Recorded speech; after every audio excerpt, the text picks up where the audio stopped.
marcher pieds nus dans les rues de ma ville était une expérience à la fois familière et douloureuse. La sensation du sol froid et rugueux sous mes pieds était souvent accompagnée d'une odeur âcre émanant des poubelles bordant les trottoirs. Pour beaucoup, ce n'était que des dépôts de restes, mais pour moi, c'était le seul espoir de trouver à manger.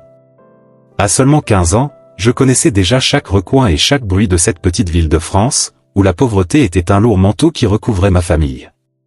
Ce matin-là, le ciel était nuageux, laissant présager une pluie qui ne semblait pas vouloir tomber. Mon estomac grognant de faim, j'ai commencé ma recherche habituelle. « Allez, Julien, peut-être qu'aujourd'hui tu trouveras quelque chose de bien », murmurai-je pour essayer de m'encourager. La première caisse était remplie d'emballages en plastique et de déchets alimentaires. À chaque mouvement, mon cœur battait à tout rompre, espérant trouver quelque chose qui pourrait satisfaire ma faim. J'ai fouillé les écorces de fruits et les restes de pain, et un sentiment de frustration a commencé à s'installer dans ma poitrine. C'est juste de la nourriture, pourquoi est-ce si difficile? Pensais-je en jetant un autre paquet de côté. Au bout de quelques minutes, j'ai trouvé un morceau de pain durci mais toujours utilisable. Un peu sale, mais l'odeur m'a fait penser qu'on pouvait le manger.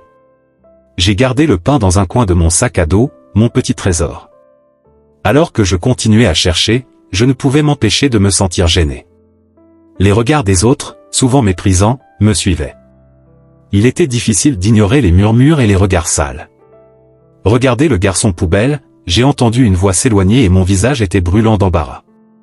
Finalement, en rentrant chez moi, je suis passé devant la place centrale de la ville. Les fleurs qui y poussaient contrastaient fortement avec la réalité dans laquelle nous vivions. Mon cœur se serra en pensant à ma mère, Claire, qui luttait quotidiennement contre la désillusion et la tristesse. En entrant dans la maison, l'odeur de moisi et le manque de lumière m'ont accueilli comme de vieilles connaissances. Claire était assise à table, les yeux fatigués et le visage marqué par le temps et la lutte. Elle m'a regardé et, même sans parler, je savais que son inquiétude était latente. « Salut maman », dis-je en essayant de sourire mais incapable de cacher la tristesse dans ma voix. J'ai trouvé une miche de pain. Claire se força à sourire, mais ses yeux en disaient plus que ses paroles. « Merci, mon fils. C'est toujours bon de savoir que vous essayez. » Son ton était doux, mais rempli d'une tristesse qui ne faisait qu'augmenter chaque jour. Je savais qu'elle se sentait vaincue et cela m'inquiétait. Le poids de notre réalité m'a écrasé et je me suis demandé s'il y avait une issue. Après un dîner simple, composé uniquement du pain que j'avais trouvé, j'ai décidé de sortir à nouveau. L'air nocturne était frais et apportait un soulagement temporaire à l'oppression qu'il ressentait. En me promenant dans les rues, j'ai repéré une caisse qui semblait avoir été oubliée. Curieux, je me suis rapproché et j'ai commencé à fouiller ses entrailles. C'est alors que mes doigts ont touché quelque chose de différent. Un cahier jeté comme s'il n'avait aucune valeur. J'ai nettoyé la couverture de la saleté et ouvert ses pages jaunies. Les notes étaient désorganisées, mais il y avait quelque chose en elles qui me fascinait. C'étaient des notes d'histoire, des mots qui semblaient m'attendre. Mon cœur s'est mis à battre pendant que je lisais. C'était comme si ces mots m'invitaient au rêve. Sans y réfléchir à deux fois, j'ai décidé de ramener le cahier à la maison. Je savais que ma mère ne comprendrait pas, mais l'idée d'avoir quelque chose qui pourrait m'éloigner de cette réalité m'excitait. Quand je suis rentré à la maison, j'ai caché le cahier sous le lit. Cette nuit-là, je n'ai pas pu dormir. L'excitation d'avoir trouvé quelque chose qui pourrait être le début d'un changement m'a tenu éveillé. Qui sait, peut-être que je peux en tirer une leçon, ai-je pensé, imaginant un avenir différent. Le lendemain, dès que le soleil s'est levé, j'ai pris le cahier et je suis allé au parc près de chez moi. Le parc était un petit refuge au milieu du chaos de la ville. Les arbres se balançaient doucement au gré de la brise et le chant des oiseaux rappelait que la vie continuait malgré les difficultés. Je me suis assis sur un banc et j'ai commencé à feuilleter les pages, essayant de déchiffrer les notes. Chaque phrase semblait m'entraîner dans un monde différent, un monde où je n'étais pas seulement le garçon poubelle. « Tu aimes l'histoire ?» Une voix douce interrompit mes pensées. J'ai levé les yeux et j'ai vu un homme âgé aux cheveux blancs et à l'expression douce. Il me regardait avec un sourire chaleureux. « Oui, j'essaie de comprendre ça », répondis-je timidement en tenant le cahier contre ma poitrine. C'est intéressant, n'est-ce pas? L'histoire est pleine de leçons, et parfois un cahier comme celui-ci peut changer la vie de quelqu'un, a-t-il déclaré en s'asseyant à côté de moi. C'est vrai, murmurai-je, ne sachant pas comment expliquer ce que ce carnet signifiait pour moi. L'homme s'est présenté comme étant Henri, un enseignant à la retraite. Il a semblé sentir mon hésitation, alors il a poursuivi, « Si vous le souhaitez, je peux vous aider à comprendre ces notes. » L'histoire est un chemin vers de nombreux avenirs. J'ai été surpris par cette offre, mais en même temps, une vague d'espoir a commencé à monter en moi. « Sérieux? Voudrais-tu faire ça pour moi ?» ai-je demandé, mes yeux brillant d'impatience. « Claire. Nous avons tous besoin que quelqu'un croie en nous, n'est-ce pas ?» dit Henri avec un sourire qui illumina son visage. « Devons-nous nous retrouver ici demain? Nous pouvons commencer à explorer l'histoire ensemble. » À ce moment-là, quelque chose en moi s'est allumé. C'était comme si une porte s'était ouverte, révélant un chemin que je n'aurais jamais imaginé possible. « Oui, j'adorerais. » répondis-je, ne croyant presque pas à ma propre excitation. Quand je suis rentré chez moi, le cahier bien serré dans mes mains, j'ai eu l'impression que quelque chose avait changé. Le poids de la réalité était toujours présent, mais maintenant une étincelle d'espoir m'accompagnait. En m'allongeant, je ne pouvais m'empêcher de sourire. Peut-être, juste peut-être, je peux changer mon histoire, ai-je pensé avant de finalement m'endormir, rêvant des possibilités que le lendemain pourrait apporter. La lumière du soleil filtrait à travers les feuilles des arbres, créant des taches de luminosité sur le sol du parc. J'étais là, assis sur un banc en bois, avec le vieux cahier que j'avais trouvé la veille posé sur mes genoux. J'ai feuilleté les pages jaunies, essayant de déchiffrer les notes qui, d'une manière ou d'une autre, semblaient avoir une vie propre. L'écriture était élégante, pleine de courbes et de traits qui dansaient sur les pages.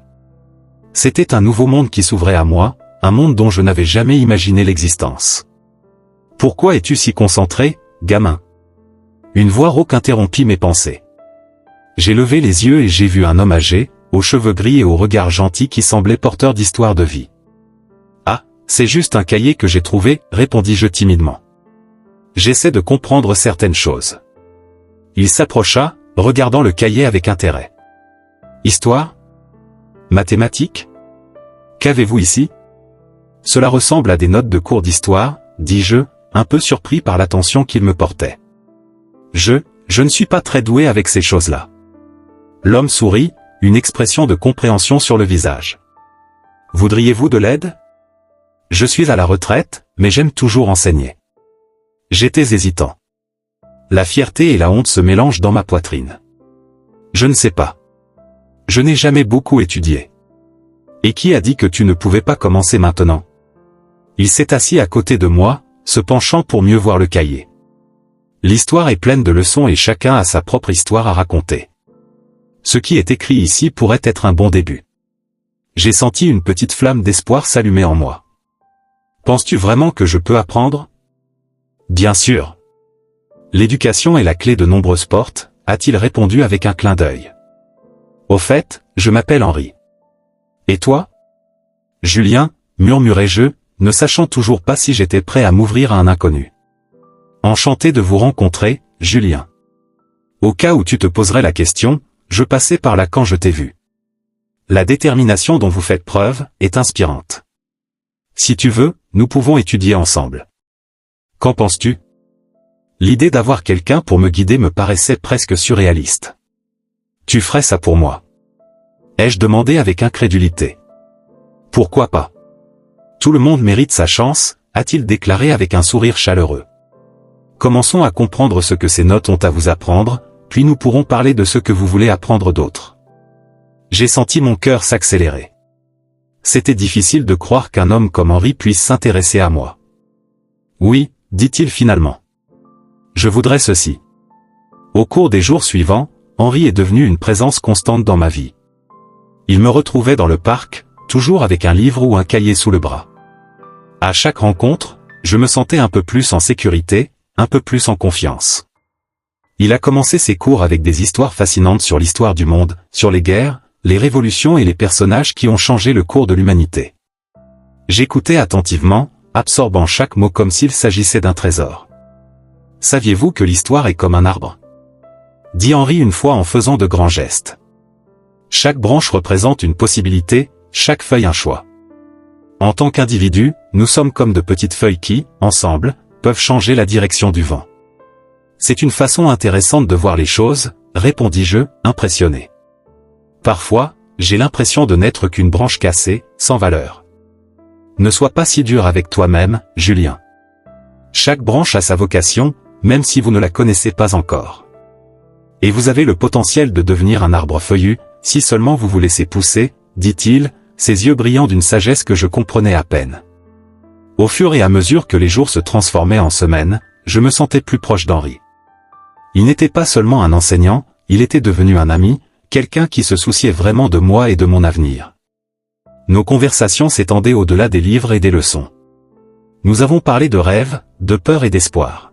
« As-tu des rêves, Julien ?» a demandé Henri un jour alors que nous regardions le coucher du soleil. « J'aimerais être enseignant un jour, » ai-je avoué. Je pense qu'il y a quelque chose de spécial dans l'enseignement. Cela me donne le sentiment que je peux faire une différence dans la vie de quelqu'un. C'est magnifique, jeune homme. Et oui, vous pouvez faire la différence. L'éducation est un outil puissant. Ne sous-estimez jamais votre impact, dit-il en posant une main sur mon épaule. Me sentant plus encouragé, j'ai commencé à parler davantage de ma vie, des difficultés à la maison, de l'inquiétude constante au sujet de ma mère et de la lutte quotidienne pour trouver de la nourriture. À ma grande surprise, Henri m'a non seulement écouté, mais m'a proposé de m'aider d'une autre manière. « Je peux aider ta mère, Julien. Et si tu as besoin de nourriture, je peux t'emmener dans un endroit où nous pourrons trouver un peu plus de réconfort, dit-il avec une expression sérieuse. Personne ne devrait avoir faim, surtout une mère qui s'occupe d'un enfant. Allons-y ensemble, qu'en pensez-vous ? J'ai hésité, mais son offre était comme une lueur d'espoir au milieu de la tempête. Ce serait génial, Henri. Merci. Je ne veux juste pas être un fardeau. Tu ne seras jamais un fardeau. C'est un acte d'amitié et de compassion. Accepter de l'aide est aussi une forme de force, a-t-il répondu, avec la certitude de quelqu'un qui a déjà beaucoup vécu. Et ainsi, dans un effort combiné, nous avons commencé à changer non seulement ma vie, mais aussi celle de ma mère. Henri est devenu pour moi une figure paternelle, quelqu'un qui m'a guidé non seulement dans mes études, mais aussi dans mes valeurs et mes principes. Il m'a appris que la gentillesse et l'éducation ont le pouvoir de transformer des vies et que chaque action, aussi petite soit-elle, est un pas dans la bonne direction. En ce matin ensoleillé, alors que nous marchions ensemble vers ma maison, je ne savais pas que j'allais découvrir que la vie avait bien plus à offrir que ce que j'avais imaginé. La connexion que je développais avec Henri deviendrait le pont vers un avenir qui dépassait mes rêves les plus fous, et la vérité que j'allais découvrir changerait tout ce que je pensais de moi-même. Quand j'ai recommencé à aller à l'école, le monde semblait être un endroit plus lumineux. Chaque jour était une nouvelle opportunité, un nouveau départ. C'était comme si j'avais retiré mon bandeau sur les yeux et que je pouvais enfin voir la beauté qui m'entourait. Avec le soutien d'Henri, tout semblait possible. Il m'a encouragé à croire en moi, à rêver plus grand. Il n'était pas seulement un enseignant, il est devenu un ami, un mentor, un guide. À chaque cours, à chaque conversation, je sentais grandir en moi une confiance en moi, comme si un nouveau Julien émergeait. Les premiers jours, les cours étaient difficiles. Je me sentais perdu parmi les étudiants les plus privilégiés, qui semblaient avoir tout ce que je n'avais pas. Mais Henri était toujours là, regardant de loin, prêt à me donner un petit coup de pouce en cas de besoin. Un matin pluvieux, après un cours de littérature, il s'est approché de moi. « Julien, tu vas très bien. J'ai remarqué votre évolution. » Il sourit, les yeux brillants de fierté. « Merci, Henri. Mais j'ai toujours l'impression d'être loin derrière tout le monde. » J'ai répondu, un peu gêné. « C'est normal. Chacun a son propre rythme. L'important est que vous soyez ici, en train d'apprendre et de vous efforcer. Vous avez un talent incroyable pour l'écriture. » Il m'a encouragé en posant sa main sur mon épaule. Ces mots m'ont profondément touché. Je n'avais jamais envisagé l'idée d'être bon dans quelque chose. Mais au fil des jours et en m'immergeant davantage dans les livres et les histoires, j'ai réalisé qu'il y avait quelque chose en moi qui aspirait à s'exprimer. J'ai commencé à écrire des petites histoires, des fragments de pensées et de sentiments qui débordaient de moi. Un après-midi après l'école, j'ai décidé qu'il était temps de partager un de ces textes avec Henri. Il était assis sur un banc dans le parc, en train de lire un livre, quand je me suis approché, nerveux. « Henri, j'ai écrit quelque chose. Puis-je vous le lire ?» ai-je demandé en brandissant un morceau de papier froissé. Il leva les yeux du livre, un sourire chaleureux illuminant son visage. « Bien sûr, Julien. J'ai hâte d'écouter. Il s'est mieux installé, donnant toute son attention. J'ai pris une profonde inspiration, essayant de contrôler le tremblement de ma voix, et j'ai commencé à lire. Les mots coulaient, racontant l'histoire d'un garçon perdu qui trouve un chemin éclairé par les étoiles. Quand j'eus fini, je regardais Henri nerveusement, attendant son jugement. « C'était incroyable !» s'exclama-t-il, les yeux brillants d'enthousiasme. « Vous avez un talent naturel. » N'en doutez jamais. J'ai senti une vague de bonheur envahir mon être. La reconnaissance d'Henri signifiait plus que tout. À partir de ce jour, j'ai commencé à me consacrer encore plus à l'écriture. Je me suis perdu dans des histoires, des personnages et des mondes créés par mon imagination. La littérature est devenue un refuge, un lieu où je pouvais être qui je voulais. Henri m'a fait découvrir la bibliothèque locale, un lieu magique que je n'avais jamais visité auparavant. Dès mon entrée, j'ai été enveloppé par le sentiment d'être entouré de milliers d'histoires à découvrir. Les hautes étagères, remplies de livres, semblaient murmurer des secrets. Je me sentais comme un explorateur en terre inconnue. N'hésite pas à choisir ce que tu veux, Julien. Ici, vous pouvez voyager n'importe où, rencontrer des gens incroyables et vivre des aventures extraordinaires. Dit Henri, observant mon excitation. Avec un large sourire, j'ai commencé à parcourir les allées, touchant le dos des livres comme s'il s'agissait de vieux amis. Chaque titre était une promesse de nouvelles expériences. J'ai choisi quelques volumes de classiques de la littérature française et je me suis installé dans un fauteuil confortable, me plongeant dans les pages. Le temps semblait passer vite alors que je dévorais des histoires d'amour, de courage et de dépassement. « Tu te perds dans les livres, Julien ?» a plaisanté Henri lorsqu'il m'a retrouvé quelques heures plus tard, presque en extase littéraire. « Et la vérité ?» J'ai répondu avec un sourire que je n'ai pas pu contenir. « C'est incroyable, Henri. Je n'aurais jamais su qu'un endroit comme celui-ci existait. Et ce n'est que le début. La lecture vous ouvrira des portes que vous n'auriez jamais cru possibles. » Il sourit, satisfait. Chaque semaine qui passait, non seulement mes notes s'amélioraient, mais ma relation avec ma mère aussi. Claire a commencé à remarquer les changements en moi et cela lui a remonté le moral. Elle a toujours été la lumière de ma vie, même au milieu de l'obscurité qui nous entourait. Voyant mon enthousiasme, elle a commencé à s'impliquer davantage dans ma vie, en posant des questions sur l'école et en m'aidant même dans mes cours. « Julien, tu as l'air différent. Qu'est-ce qui se passe avec toi ?» a-t-elle demandé un matin, pendant que nous prenions un café. « Maman, j'ai rencontré une prof incroyable. Il m'a aidé à retourner aux études et à m'intéresser à la littérature. J'écris des histoires. » dis-je en sautant presque de joie. Son sourire s'élargit et je pus voir une lueur d'espoir dans ses yeux. « C'est merveilleux, mon fils. Je suis si fier de toi. » Elle m'a serré dans ses bras et ce moment a été l'un des plus précieux que j'ai jamais vécu. Avec le soutien d'Henri et le bonheur de ma mère, la vie a commencé à prendre un nouveau sens. Je ne faisais plus que survivre, je vivais. J'ai commencé à rêver de l'avenir. Ce qui semblait autrefois impossible semblait désormais à portée de main. Je voulais devenir enseignante, tout comme Henri, et inciter les autres enfants à croire en eux-mêmes. Un jour, alors que nous allions ensemble à la bibliothèque, Henri me regarda sérieusement. « Julien, as-tu réfléchi à ce que tu veux faire plus tard ?» demanda-t-il, la voix pleine d'attente. « Je veux enseigner. Je veux aider les enfants comme moi qui ont du mal à trouver leur place dans le monde. » Répondis-je, la passion brûlant dans mon cœur. « C'est un grand rêve, mon ami. Et je crois que vous pouvez y parvenir. » Il a souri et ses paroles m'ont motivé encore plus. Les jours se transformaient en semaines, et chaque jour était une nouvelle chance de grandir. Mes peurs et mes insécurités ont commencé à se dissiper. Je me sentais plus confiant, plus fort. La vie n'était plus seulement un combat, c'était un voyage plein de possibilités. Et aux côtés d'Henri, je savais que j'étais sur la bonne voie. Au fil du temps, la littérature a non seulement nourri mon esprit, mais aussi mon esprit. J'ai commencé à réaliser que chaque histoire que je lisais, chaque mot que j'écrivais était un moyen de me connecter avec le monde. Et à chaque page, j'ai retrouvé un morceau de moi-même. Henri était toujours là, regardant avec le sourire aux lèvres, et cela m'a donné le courage dont j'avais besoin pour continuer. « Julien, souviens-toi toujours, l'éducation est la clé pour ouvrir les portes. Ne perdez jamais votre curiosité. » Il a toujours dit, et j'ai pris ses paroles à cœur. Et ainsi, entre livres, histoires et rêves, la vie est devenue de plus en plus belle. J'étais prêt à relever tous les défis qui se présentaient à moi, avec la certitude qu'avec amour et détermination, je pourrais transformer non seulement ma vie, mais aussi celle de beaucoup d'autres. La nuit était tombée et la ville de Saint-Laurent était éclairée par les quelques lampes qui fonctionnaient encore.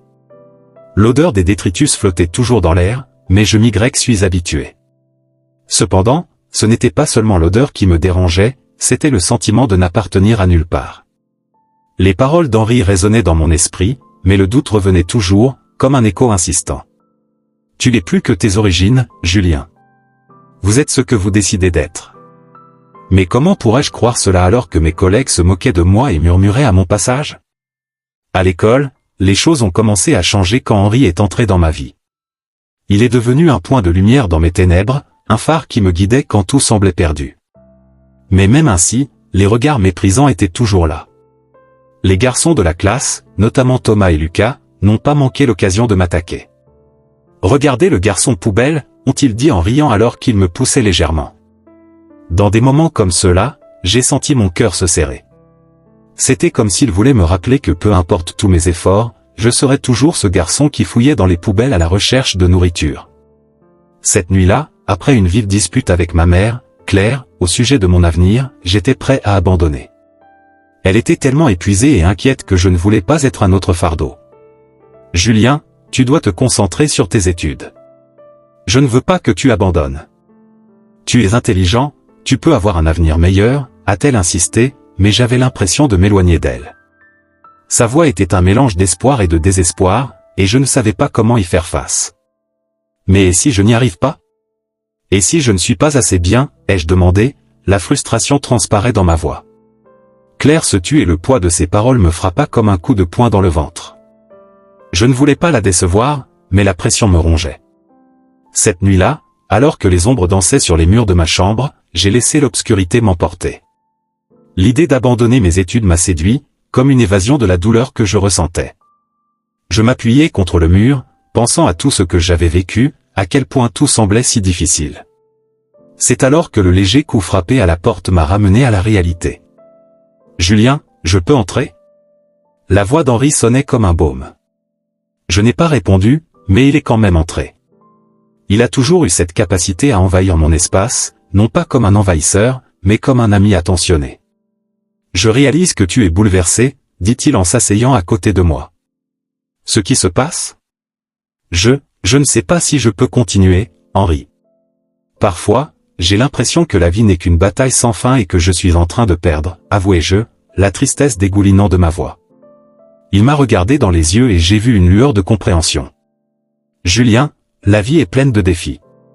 Et la vérité est que nous sommes tous confrontés à des moments de doute. Mais abandonner n'est pas la solution.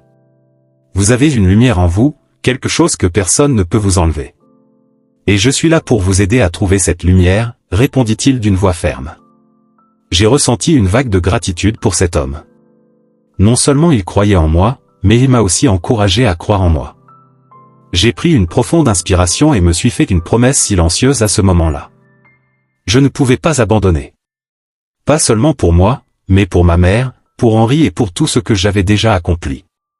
Henri, je veux essayer. Je veux participer à ce concours de rédaction. Je veux utiliser mon histoire pour inspirer d'autres personnes, ai-je déclaré, sentant la détermination monter en moi. C'est super, Julien. Votre histoire est puissante et peut toucher de nombreuses vies. Travaillons là-dessus ensemble. Je veux que vous écriviez sur vos expériences, sur ce que vous avez appris en cours de route, a-t-il dit, son sourire égayant l'atmosphère sombre de ma chambre. Les jours suivants, je me suis plongé dans les pages blanches de mon cahier, écrivant comme si ma vie en dépendait. Les mots coulaient et je me sentais vivant. Des souvenirs de mon enfance, des moments de douleur et de joie, tous mélangés dans un récit qui ressemblait plus qu'à une simple histoire, c'était une partie de moi qui était révélée. Au fur et à mesure que j'écrivais, les voix moqueuses qui résonnaient auparavant dans mon esprit ont commencé à se dissiper. Au lieu de cela, j'ai entendu la voix d'Henri, qui m'encourageait à continuer, à croire.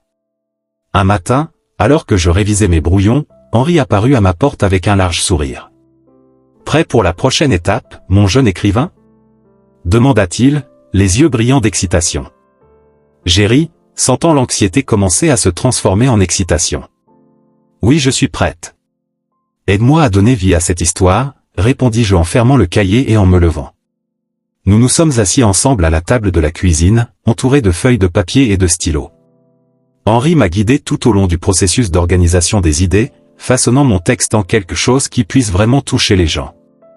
N'oubliez pas, Julien, qu'il ne s'agit pas seulement de ce que vous avez écrit, mais de ce que vous faites ressentir aux autres lorsque vous le lisez. Vous voulez qu'ils ressentent votre douleur, votre lutte, mais aussi votre espoir.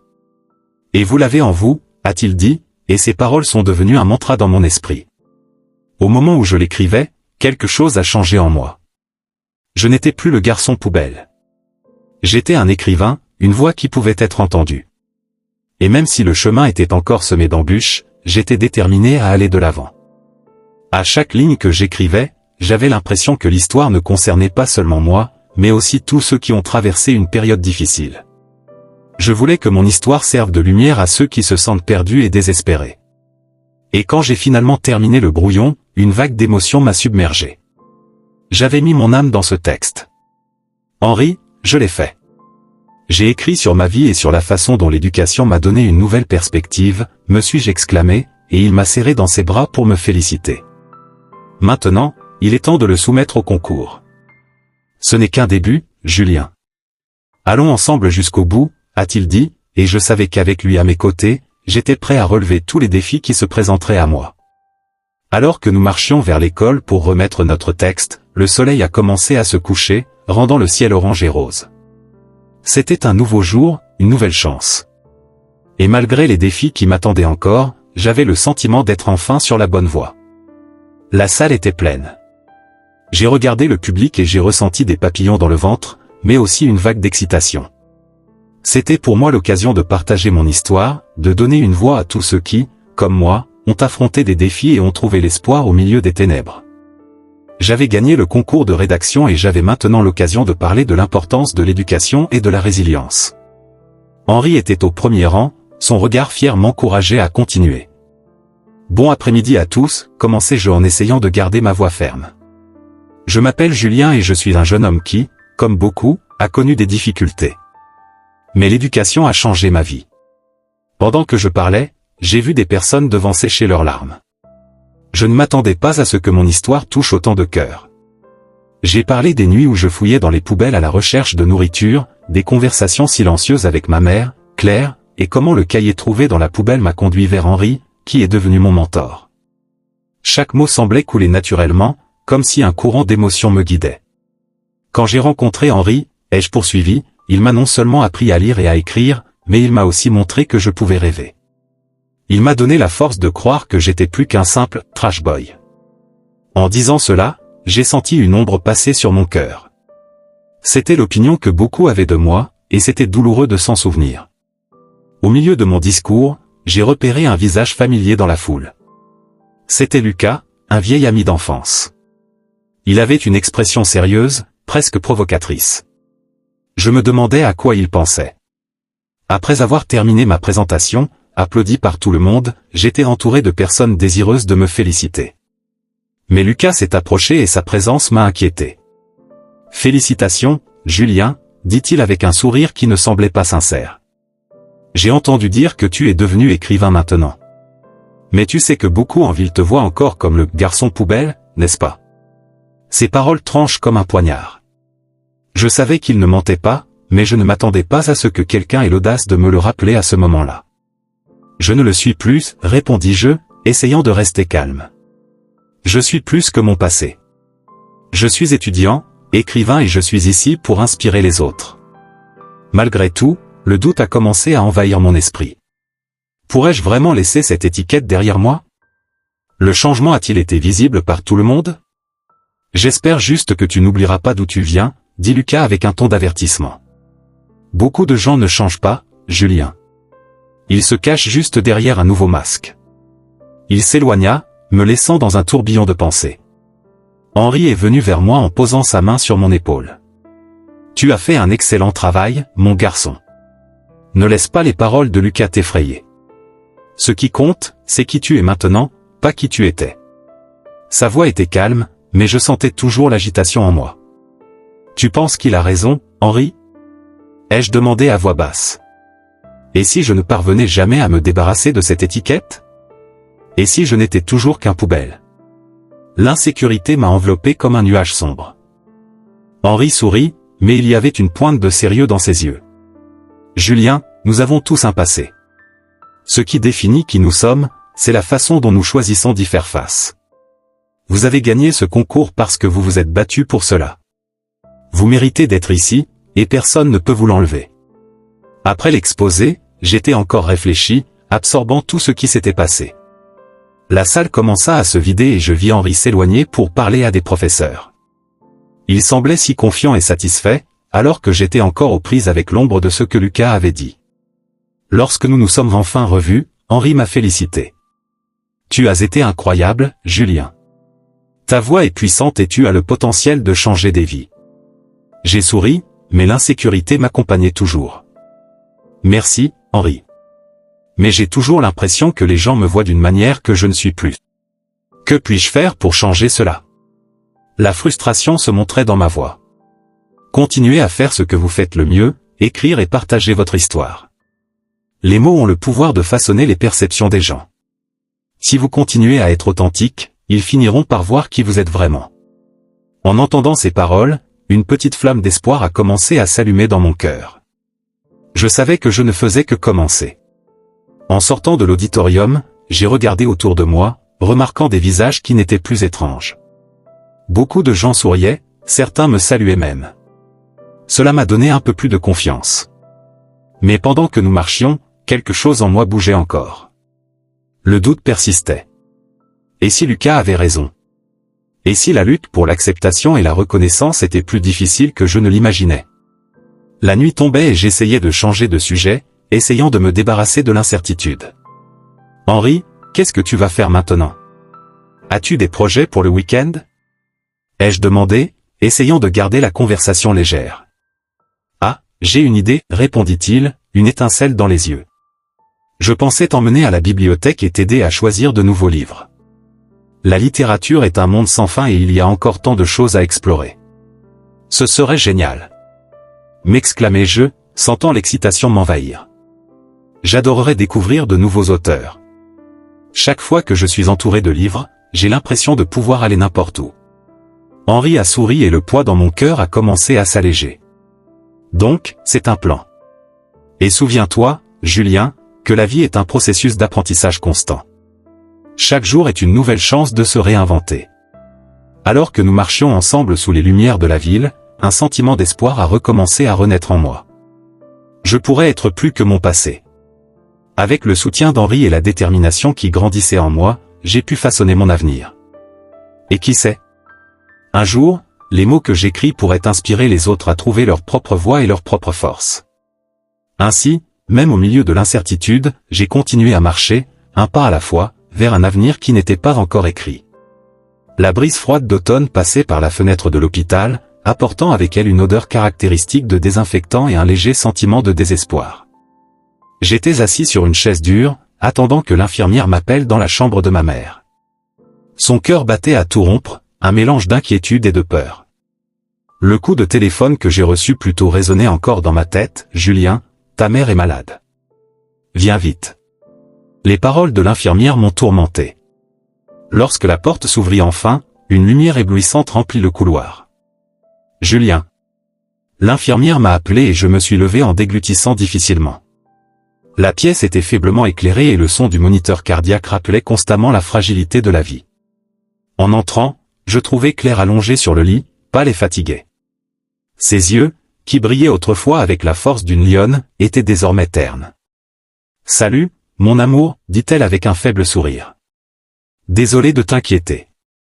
Ne sois pas désolé, maman, répondis-je en tirant une chaise à côté d'elle. Comment te sens-tu? Mieux, mentit-elle, essayant de cacher sa douleur. J'ai juste besoin d'un peu de temps pour récupérer. Pendant que nous parlions, j'ai remarqué une vieille boîte sur la table à côté du lit. Il était fait de bois sombre et patiné et avait une apparence qui m'a intrigué. Qu'est-ce que c'est, maman? Ai-je demandé en désignant la boîte. Elle hésita un instant, les yeux écarquillés. Ah, c'est c'est quelque chose que je pensais qui pourrait être important un jour. Son ton était évasif et le malaise en moi grandissait. Je peux ouvrir ? J'ai demandé, et elle a hoché la tête, un sourire triste sur le visage. Lorsque j'ai ouvert la boîte, j'ai trouvé plusieurs lettres jaunies attachées avec une ficelle en cisale. Mon cœur s'est accéléré. Que pourraient contenir ces lettres ? Julien, commença Claire, la voix tremblante. Il y a quelque chose que je dois te dire. À propos de quoi, maman ? Je ne pouvais pas détourner le regard des cartes. Le sentiment que quelque chose d'important était sur le point de se produire m'enveloppait, comme si le destin était sur le point de se révéler. Ces lettres, elles parlent de toi, de tes origines. Son regard se fixa sur moi et je sentis un frisson parcourir ma colonne vertébrale. Je ne suis pas ta mère biologique, Julien. Je t'ai adopté. Ces mots m'ont transpercé le cœur comme un couteau bien aiguisé. Que veux-tu dire, maman ? Que dis-tu ? Le monde autour de moi a commencé à tourner et je me suis retrouvé à tenir fermement la boîte, comme si elle pouvait m'ancrer dans la réalité. Elle inspira profondément, comme pour se préparer à une plongée profonde. Je ne pouvais pas avoir d'enfant, et quand je t'ai trouvé, tu étais seul. Je t'ai ramené à la maison, et à partir de ce jour, tu es devenu mon fils. Mais il y a plus, Julien. Plus. J'arrivais à peine à articuler les mots, un tourbillon d'émotions se formait en moi. Qui aurait-il d'autre ? Claire ramassa une des lettres et commença à la lire à haute voix, la voix tremblante. Cher Julien, si tu lis ceci, c'est que ta mère a eu le courage de partager la vérité. Je suis Henri, ton grand-père. Pendant des années, je t'ai cherché toi et ta mère. La vie n'a pas été facile pour nous, mais j'ai toujours cru qu'un jour nous nous reverrions. Je me suis figé. Henri, mon mentor, l'homme qui m'a appris à croire en moi, était en réalité mon grand-père ? Cela n'avait aucun sens. Maman, comment est-ce possible ?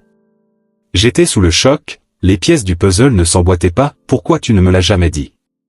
Je voulais te protéger, répondit-elle, les larmes coulant sur son visage. J'avais peur que tu te sentes différent, que tu ne t'acceptes pas. Mais maintenant, il est peut-être temps pour toi de connaître ta véritable histoire. J'ai ressenti une vague de colère et de confusion. Tu ne pouvais pas me le dire ? J'aurais pu m'en occuper. Regarde où nous en sommes maintenant. La boule dans ma gorge se serra alors que j'essayais de tout comprendre. Julien, je sais que c'est dur, mais tu dois comprendre que l'amour que je ressens pour toi ne changera jamais. Tu as toujours été mon fils, peu importe ce qui est écrit dans ces lettres.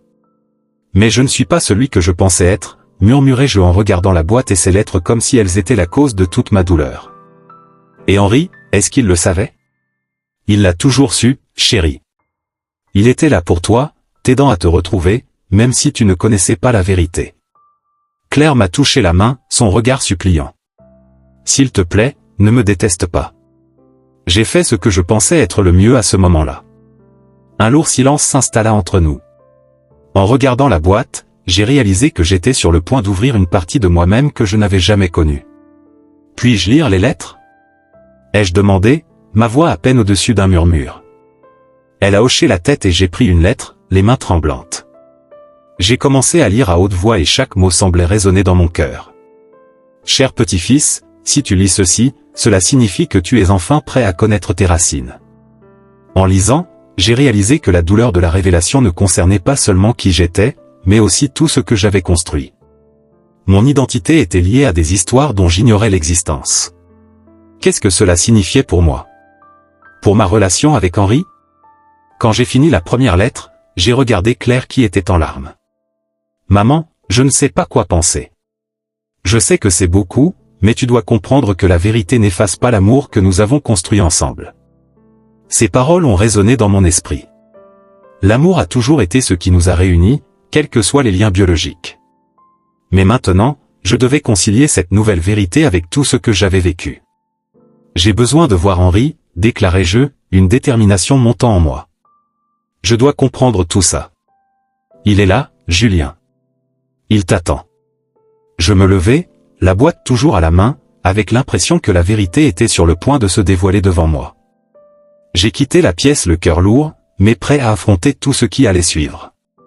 La vie avait encore changé et j'avais besoin de me retrouver, maintenant avec un nouveau sens.